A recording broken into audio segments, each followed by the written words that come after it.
Good evening, everyone. Property values in Buffalo have increased over the past several years, by quite a lot in some cases. While generally this is good news, there is a downside. The city will be reassessing properties this year. News 4's Jen Shant spoke with a homeowner today who is worried about her property taxes spiking beyond her control. Jen? Alina, if you ask folks living in Allentown near the medical campus or other parts of the west side, this is a common concern.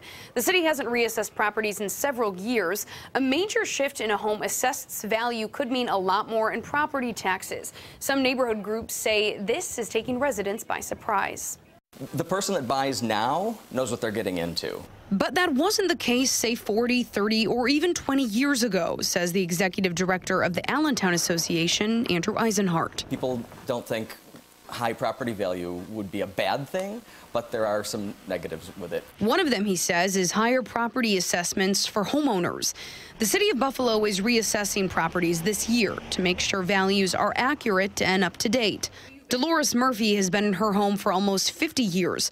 She knows the value has gone up by a lot.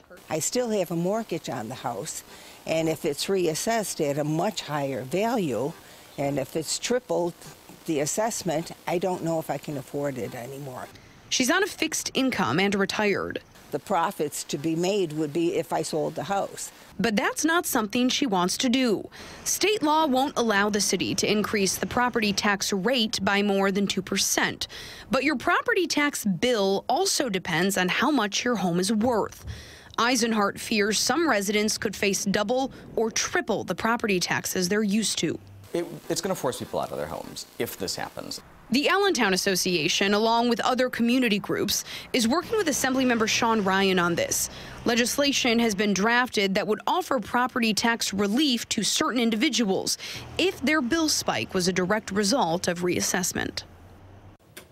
Now, the state has to give the city permission to offer that tax relief. That's why Assemblymember Sean Ryan is involved here. Reassessments are expected to be complete by March of next year. There is a public meeting tonight on this very issue. It's hosted by the Allentown Association along with some other groups. It starts in about an hour at 6:30. That's at the First Presbyterian Church right across from Kleinhand's Music Hall. You can also find all this information on our website, WIVB.com. Live in the newsroom tonight, Jen Shantz, News 4 at 5:30. Nalina. All right, Jen.